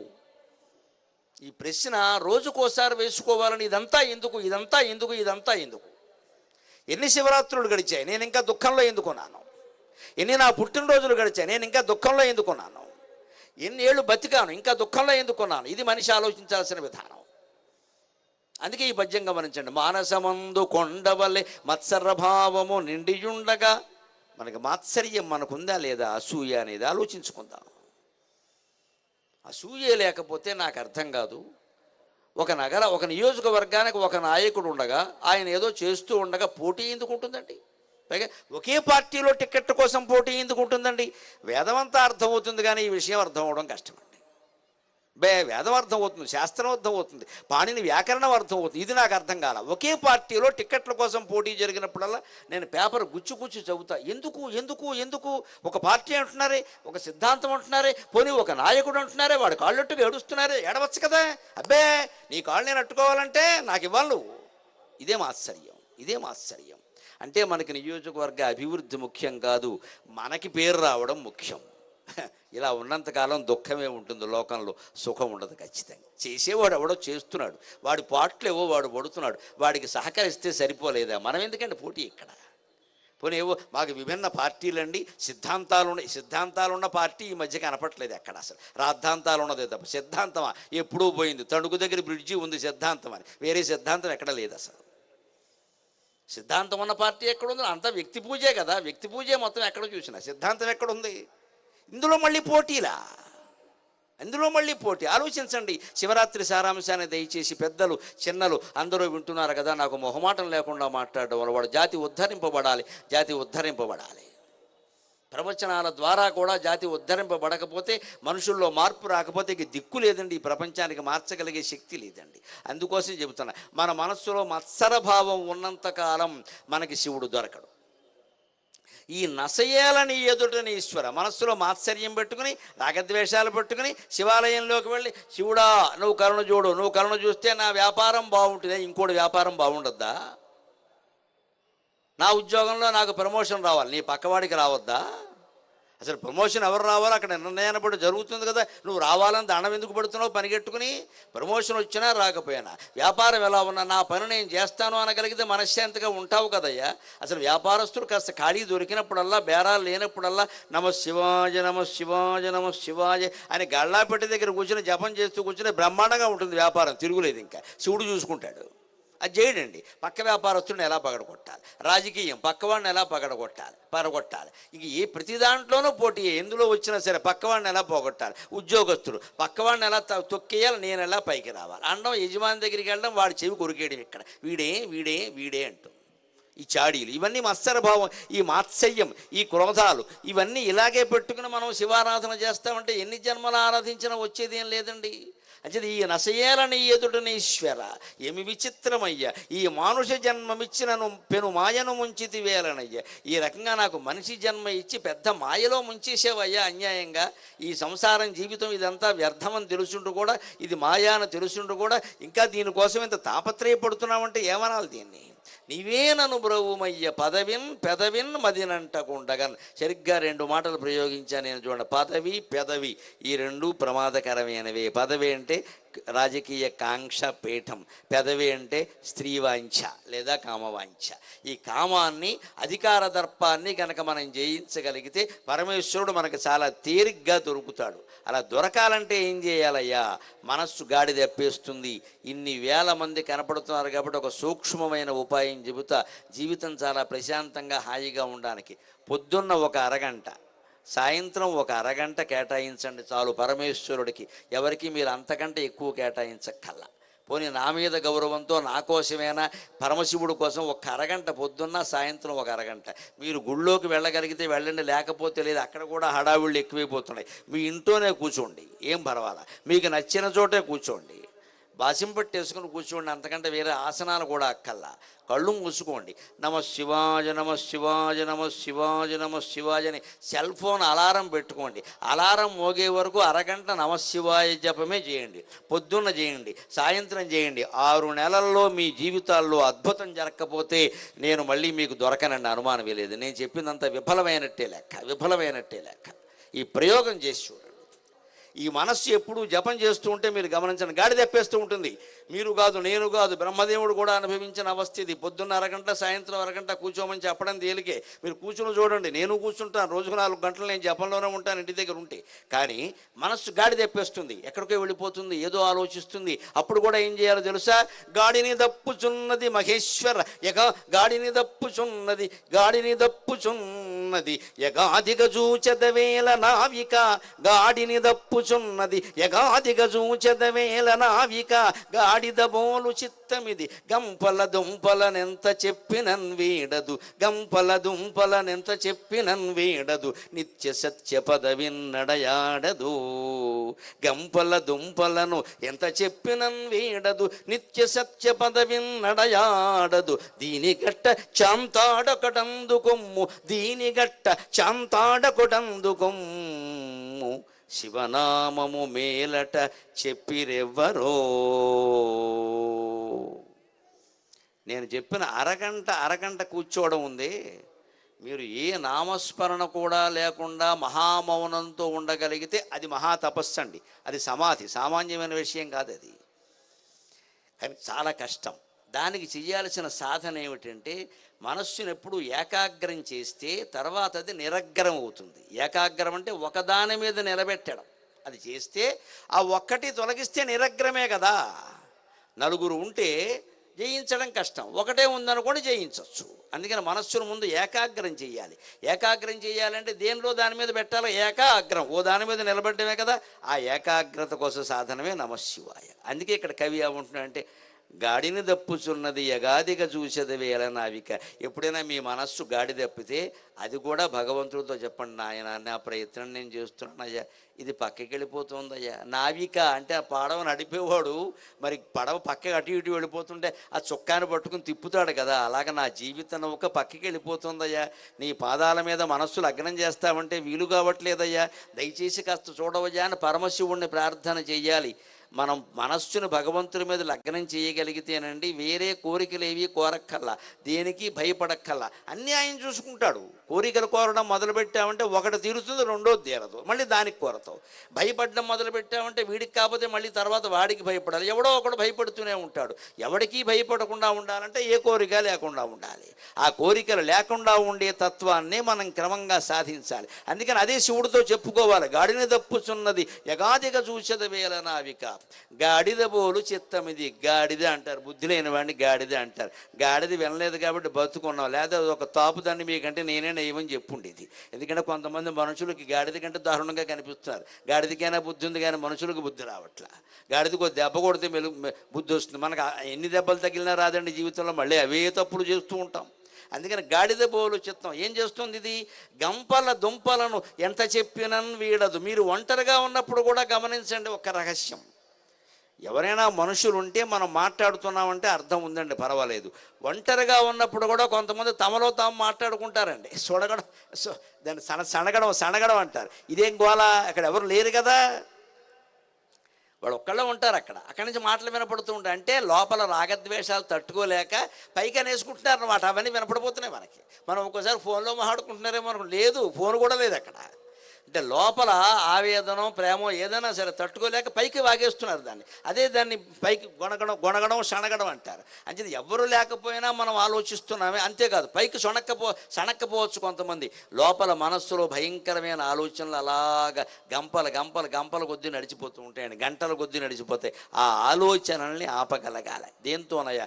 దీని గట్ట చాంతాడొకటందుకొమ్ము నిత్య సత్య పదవిన్నడయాడదు. పనికి మాలిన ఆలోచనల్ని విడిచిపెట్టమంటే నా మనస్సు విడిచిపెట్టలేదు, సత్య మార్గంలో నడవమంటే నడవడం లేదు పరమేశ్వర. అందుకని దీన్ని కట్టాలి అంటే మరి ఏదైనా కుక్క బయటికి ఎడితే కట్టేస్తాం కదా, దూడ బయటికి ఎడుతుంటే కట్టేస్తాం కదా, అలాగా కట్టాలంటే ఓ చాంతాడు ఉండాలి కదా. చాంతాడొకడందు కొమ్ము, ఆ చాంతాడు ఏమిటయ్యా, శివనామము మేలట చెప్పిరెవ్వరో. చాంతాడు చాలా పొడుగ్గా ఉంటుంది, అందున కొండవీటి చాంతాడు అంటారు. ప్రకాశం జిల్లాలో ఎక్కడో కొండవీడి ప్రాంతం ఉందిట, అక్కడ నూతులు బాగా లోతుగా తవ్వితే కానీ నీళ్లు పడవు. అందుకని చాంతాడు కూడా ఎంత ఉంటుంది అంటే 40 గజాలు ఉంటుంది. ముందు ఆ తాడుతో బకెట్టు లాగడమే కష్టం, అందుకని కొండవీడి చాంతాడు అంటారు.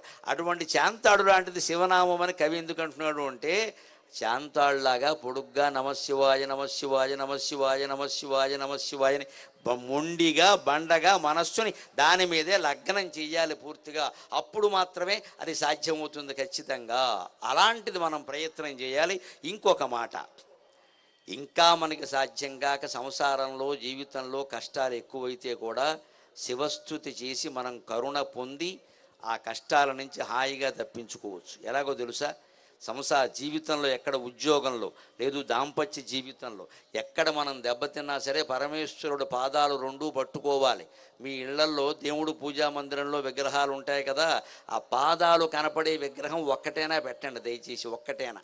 ఆ వినాయకుడు, విష్ణుమూర్తో, రామచంద్రమూర్తో, శ్రీకృష్ణుడు, ఎవరిదైనా పర్వాలేదు, శ్రీకృష్ణుడు నిలబడిన బొమ్మలు ఉంటాయి, ఆయన పాదాలు కనపడుతూ ఉంటాయమ్మా.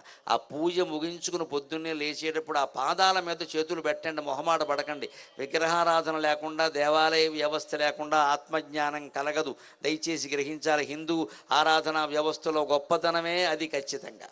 కొంతమంది అంటారు, ఈ గుళ్ళు ఎందుకండి, ఇంతమంది దేవుళ్ళు ఎందుకండి, పిచ్చి మాట. ఈ సాధన చేయకుండా ఆత్మజ్ఞానం కలగదు. ఇక్కడ మెట్లెక్కకుండా మేడబడన ఎక్కుతాడు, ఆ పిచ్చి మాట. కానీ అందుకని మనం సాధన చేయాలి. రామచంద్రమూర్తి విగ్రహం, ఆ లక్ష్మీదేవి విగ్రహం, అమ్మవారి విగ్రహం, శ్రీ మహావిష్ణువు విగ్రహం, శ్రీకృష్ణస్వామి విగ్రహం అలా ఉంటాయి కదండి.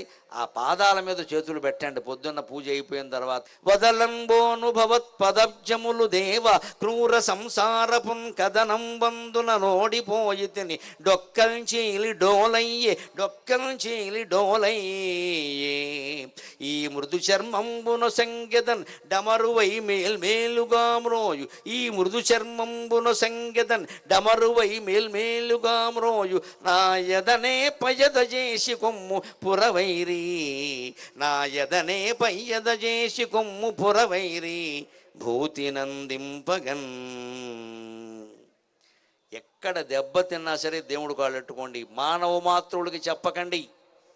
పక్కింటి వాడికి చెప్పడం వల్ల, పత్రికల వారికి చెప్పడం వల్ల కష్టాలు తీరవు, మరింత సంచలనాలు అవుతాయి. ఇవన్నీ పరమేశ్వరుడికి చెబితే మాత్రం, చెబుతున్నానమ్మా మొహమాటం లేకుండా, 24 గంటల్లో మీ కష్టం తీరుగుతుంది.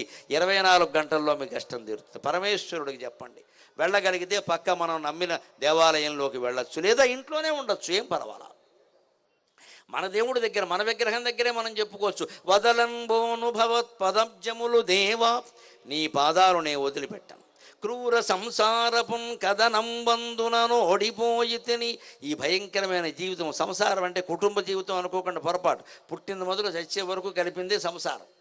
ఈ మొత్తం జీవితంలో ఓడిపోయానయ్యా.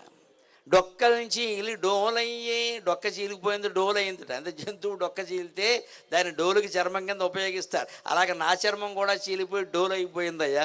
అందుకే ఊరికే డోలైపోయి ఏదో మోగడం కంటే నీ చేతిలో డమరు అయితే చాలా బాగుంటుంది కదా. అందుకని ఈ మృదు చర్మంబున సంగదన్ డమరువై మేల్మేలుగా మ్రోయు, ఈ మృదు చర్మంబున సంగదన్ డమరువై మేల్మేలుగా మ్రోయు, నా యదనే పయద చేసి కొమ్ము పురవైరీ భూతి నందింపగన్. నా యదని నీ పయ్యద చేసుకోవయ్యా, అలాగ పురవైరీ భూతి నందింపగన్. పరమశివుడు ఎప్పుడు మన గుళ్ళో విభూతినిస్తాడు. విభూతి అంటే ఏమిటంటే అదేదో బూడిదే అనుకోకూడదు. అంతిమంగా నిజానికి అందరికీ మిగిలేది, ప్రతివాడి శరీరం మిగిలేది బూడిదగానే మిగులుతుంది లెక్క. హిందూ ధర్మంలో అందుకే దహనం చేస్తారు. భౌతికంగా ఆధ్యాత్మికంగా 2 విధాలా కూడా దహన ప్రక్రియ చాలా పవిత్రం, అదే శాస్త్రీయం. భౌతికంగా దహనమే ఎందుకు గొప్పది అంటే, శవం ద్వారా బ్యాక్టీరియా కానీ వ్యాధులు కానీ వ్యాపించకుండా ఉండాలంటే పాతి పెట్టకూడదండి, దహనమే చెయ్యాలి ఖచ్చితంగా. అంటే హిందువుల ప్రక్రియ, దహన ప్రక్రియ ఉంది, శాస్త్రీయమైన ప్రక్రియ. పైగా దాంట్లో గొప్ప విశేషం ఏంటో తెలుసా, అరగజం శ్మశానం ఉంటే 500 మందిని తగలబెట్టచ్చు, అనుమానం లేదు. ఇంకా మనకి శ్మశానాలకు ఎప్పుడు కొరత రాదు. ఒక్క ఊరికే ఒక అరెకరమో పావెకరమో శ్మశానం అని వదిలేసామనుకోండి, అక్కడ ఇవాళ ఒకడో రేపు ఒకడో మొత్తం అంతా వెళ్ళొచ్చు. పాతి పెట్టి దాని మీద గోరీలు కట్టి సమాధులు కట్టి ఫోటోలు పెట్టి పువ్వులు పెట్టడం మొదలెట్టామనుకోండి, ఇక ప్రపంచంలో ముందు ముందు సమాధులే ఉంటే మనుషులు ఉండరు, ఇంకా చోటు ఉండదండి. అక్కడ ఎన్ని కడతారు? చాలా సమస్య అవుతోంది. చాలా నగరాల్లో గమనించిన శ్మశాన వాటికలు దొరకడం లేదు. ఎందుకంటే దాన్ని శాశ్వతం చేస్తున్నాం మనం. హిందూ ధర్మం ఎలాంటిదంటే ఏది శాశ్వతం కాదు, తీసేయి. ఎందుకు దేహం మీద నీకు ఇంత కాంక్ష? ఉన్నప్పుడు కాంక్ష, చచ్చాక కాంక్ష, యథవకాంక్ష. ఉన్నప్పుడల్లా ఏడుస్తాడు, దీనికి రకరకాల గంధాలు రాసి సుగంధాలు రాసి. చచ్చాక మళ్ళీ నాకు విగ్రహం పెట్టండి, నాకు సమాధి కట్టండి. ఏం కడితే నువ్వు చూసావా ఇక్కడ పని లేక? నీకు ఎందుకు ఆ గొడవ? చచ్చిన తర్వాత అండి సమాధి కట్టినా విగ్రహాలు పెట్టినా ఏం ఉపయోగం ఏం లేదండి. అక్కడ ఉండగా ఏం చేసామనేది లెక్క. మోక్షం పొందినా ఒకటే, లేదా మోక్ష మార్గంలో వెళ్ళినా ఒకటే, మున్సిపాలిటీ బండి వచ్చి లాక్కెళ్ళిపోయినా ఒకటే. మోక్షం ఎలా వస్తుందంటే ఈయన మనస్సును బట్టి వస్తుంది, దహన క్రియలను బట్టి అంత్యక్రియలను బట్టి రాదు. దయచేసి గమనించండి. ఈ క్రియలు ఎలా చేయాలి, అలా చేయాలి. ఎందుకో తెలుసా?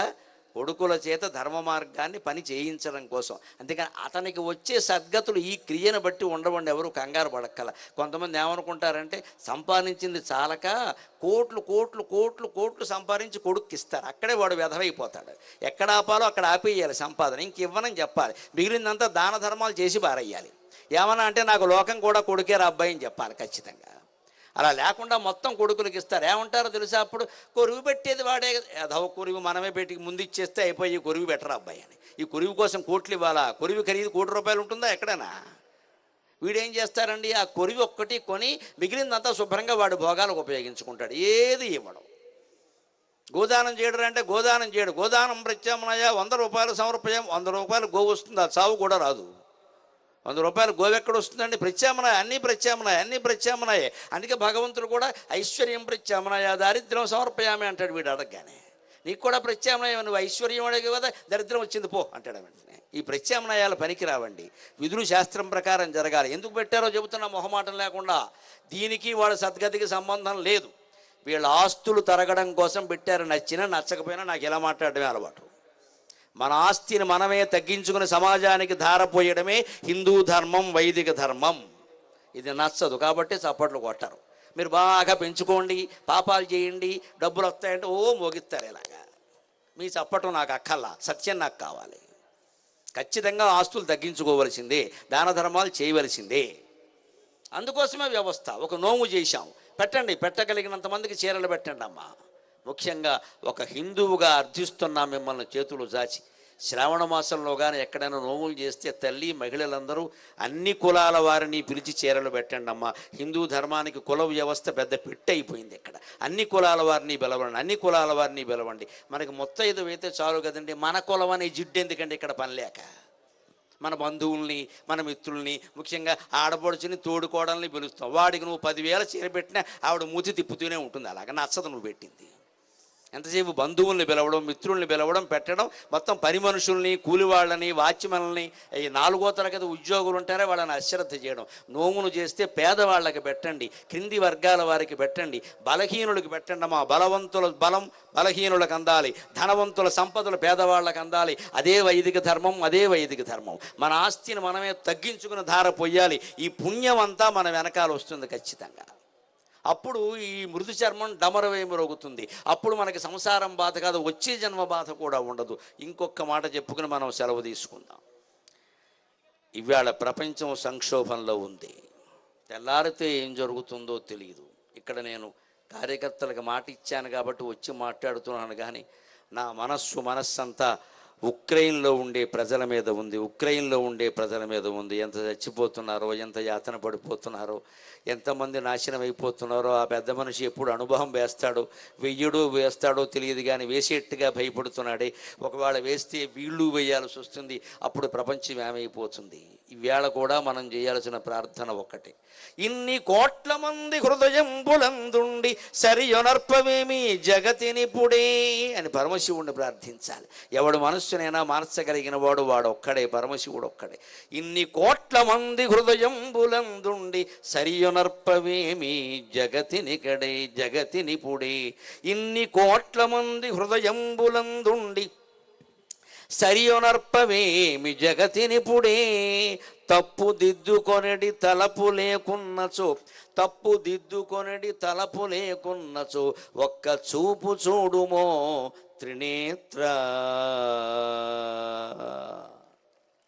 చాలా సంతోషం.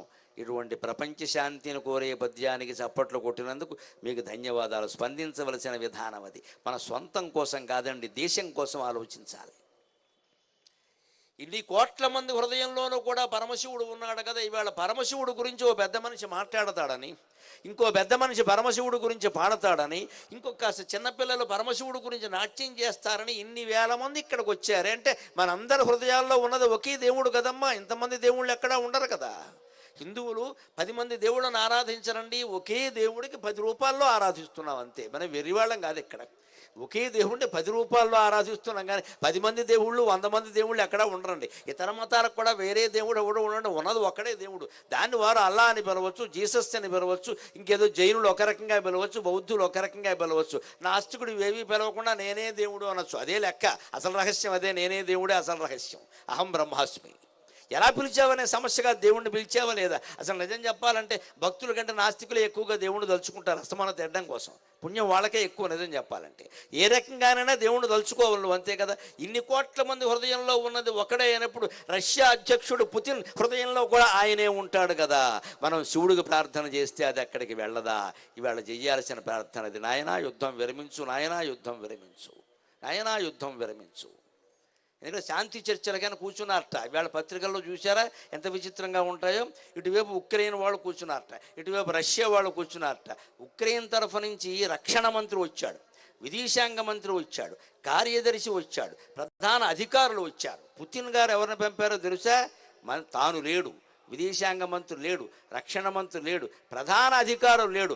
ఆయనకు 10 మంది సలహాదారులు ఉన్నారు. ఆ సలహాదారుల్లో ఒకరిని పంపెట్ట, మిగిలిన వాళ్ళందరూ మంచినీళ్ళు తాగేవాళ్ళే. అక్కడ అసలు మనుషుల కంటే వాటర్ బాటిల్స్ ఎక్కువ ఉన్నాయి. నేను చూశాను పేపర్లో, మనుషుల కంటే వాటర్ బాటిల్స్ ఎక్కువ ఉన్నాయండి. ఇంకా శాంతి ఎక్కడ ఉంటుందండి? ఎందుకని? ఆయనకి శాంతి ఉద్దేశం లేదు. కేవలం చెడ్డ పేరు రాకుండా కూర్చోడు, ఇంకెప్పుడు శాంతి జరగదండి. ఈ చర్చలు విఫలమైన ఏమైనాట? కలిసి ఒక నిర్ణయం తీసుకున్నట్టండి, గొప్ప నిర్ణయం. ఏమిటా నిర్ణయం?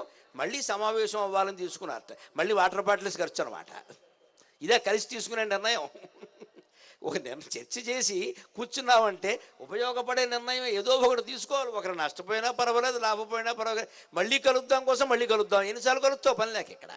వారు ఏకగ్రీవంగా నిర్ణయం తీసుకున్నారు. ఏమిటి? మళ్ళీ కలుద్దాం త్వరలో. మళ్ళీ కలవడం కోసమా కలిసేది? ఇంత చిత్తశుద్ధి లేని పని అంటే ఇది. అంచేది ఇవాళ అందరం ప్రార్థన చేయవలసింది. ఇన్ని కోట్ల మంది హృదయాల్లో ఉన్నటువంటి నువ్వు సరియునర్పవేమి జగతినిప్పుడే. అణుయుద్ధానికి ప్రపంచం తయారైపోతుంటే సరి చేయకపోతే ఎలాగయ్యా? ఇంకొక మాట చెప్పచ్చు మన శివుడికి లెక్కగా, ఎందుకంటే ప్రళయం చేసేది ఆయనే కదా. అందుకని ఒక్క మాట చెప్పచ్చు, తప్పు దిద్దుకొనుడి తలపు లేకున్నచో. ఒకవేళ ఈ సృష్టిలో నీ తప్పు నువ్వు దిద్దుకునే ఉద్దేశం లేకపోతే ఒక్క చూపు చూడమో త్రినేత్ర. నీ త్రినేత్ర, మూడు కళ్ళు కలిగిన వాడు కదా. అందుకని ఆ 3వ కంటితో ఒక్క చూపు చూడవయ్యా, మొత్తమే వెళ్ళిపోతుంది, గొడవ లేదని చెప్పాలి. తప్పు దిద్దుకోవడం అని ఎందుకు అంటున్నానో తెలుసా? భగవంతుడు చేసిన పెద్ద తప్పే మనని సృష్టించడం అని, ఎంతకంటే ఏం లేదు. మనబోటిగాళ్ళందరినీ సృష్టించి వదిలేయడం ఉంది, ఇది ఆయన చేసిన పెద్ద తప్పు ఇది. అందుకని నీ తప్పు నువ్వు దిద్దుకో, లేకపోతే మొత్తం అందరినీ లేపే గొడవ లేని వ్యవహారం ఇది. అంతేగాని రోజుకో వార్త ఇలాగా బాంబులు వెళ్తాయి, అణుబాంబులు వస్తాయి, లేకపోతే మా ఊళ్ళో గొడవ, మీ ఊళ్ళో గొడవ, ఇవన్నీ మేము పడలేము. అందుకని తప్పు దిద్దుకొనడి తలపు లేకున్నచో ఒక్క చూపు చూడుమో త్రినేత్ర అని చెప్పగలిగితే ప్రపంచ శాంతి కలుగుతుంది. చివరికి ఆ త్రినేత్రం అంటే ఏమిటో చెప్పి ఒక్క నిమిషంలో నేను సెలవు తీసుకుంటా. 3వ కన్ను కేవలం ఏదో మంట వస్తుంది, అన్నిటినీ కాల్చేస్తుంది అనుకోకూడదండి, చాలా పొరపాటు మాట. 3వ కన్ను ఎక్కడ ఉంటుంది? భూమధ్యంలో ఉంటుంది. ఆ ఆజ్ఞాచక్రాంతరాళస్థ రుద్రగ్రంథి విభేదిని, దీన్ని ఆజ్ఞాచక్రం అంటారు. అందరికీ ఉంటుంది 3వ కన్ను, ప్రతి జీవికి ఉంటుంది. చెప్పాలంటే మనుషులకే కాదు, మనుషులకి ప్రధానంగా ఉంటుంది భూమధ్యంలో. శివుడికి 3వ కన్ను తెరుచుకుంది, మనకి తెరుచుకోలేదు, అంతే తేడా. తెరుచుకోకపోవడం వల్ల మనం ఏం చేస్తున్నాం? అడ్డంగా ఉన్న కళ్ళతో చూస్తున్నాం. ఈ మూడో కన్ను శివుడికుంది, అది అడ్డంగా ఉండదండి, నిలువుగా ఉంటుంది. శివుడు బొమ్మ వేసినప్పుడు కూడా మీరు గమనించండి, నిలువు కన్ను వేస్తారు ఇక్కడ. ఈ ఒక్క కన్ను నిలువుగా ఉంటుంది, రెండు కళ్ళు అడ్డంగా ఉంటాయి. మన అడ్డంగా ఉండే కళ్ళతో చూస్తుండడం వల్ల ప్రపంచమంతా అడ్డగోలుగానే కనపడుతుంది మనకి. అన్నిటికీ మనం అడ్డం, అన్నీ మనకు అడ్డం. అడ్డం అనే మాట తెలుగులో ఎలా వాడతారు? అడ్డగోలుగా మాట్లాడుకో, అన్నిటికీ అడ్డమవుతావు, అన్నిటికీ ఇలా మాట్లాడు అంటే అడ్డం అంటే నెగిటివ్. అదే నిలువు అనేది ఎలా వాడతారని తెలుగు భాషలో, నిలబడతాడు మనిషి, నిలబడ్డాడంటే తిరుగులేదు, 10 మందిని నిలబెడతాడు. నిలువు అనేది పాజిటివ్ అర్థంలో వాడుతున్నాం, అడ్డం అనేది నెగిటివ్ వ్యతిరేక అర్థంలో వాడుతున్నాం. మనకి అడ్డకళ్ళు మాత్రమే ఉండడం వల్ల, నిలువు కన్ను తెరుచుకోకపోవడం వల్ల ప్రపంచం అడ్డగోలుగా కనపడుతుంది. ఆ నిలువు కన్ను ఒక్కటి తెరుచుకుంటే ప్రపంచం మొత్తం ఒకే స్వరూపం, అది పరమశివ స్వరూపం అని మనకు అర్థమైపోతుంది. అటువంటి పరమశివుడు మిమ్మల్ని అందరినీ ఆయురారోగ్య భోగ భాగ్యాలతో ఆశీర్వదించాలని, భౌతిక భోగాలతో పాటుగా నైతికమైనటువంటి జ్ఞానాన్ని కూడా ఇవ్వాలని భగవంతుడి పేరు మీద ఆశీర్వచనం అందజేస్తూ, మీ అందరితో పాటు నేను కూడా ప్రపంచ శాంతి కోసం, ముఖ్యంగా అమాయకంగా బలైపోతున్న ఉక్రెయిన్ పౌరుల కోసం ప్రార్థన చేస్తూ, స్వస్తి ప్రజాభ్య పరిపాలయంతాం న్యాయేణ మార్గేణ మహిం మహిషాః గోబ్రాహ్మణేభ్యః శుభమస్తు నిత్యం. లోకాః సమస్తాః సుఖినో భవంతు, లోకాః సమస్తాః సుఖినో భవంతు, లోకాః సమస్తాః సుఖినో భవంతు. స్వస్తి.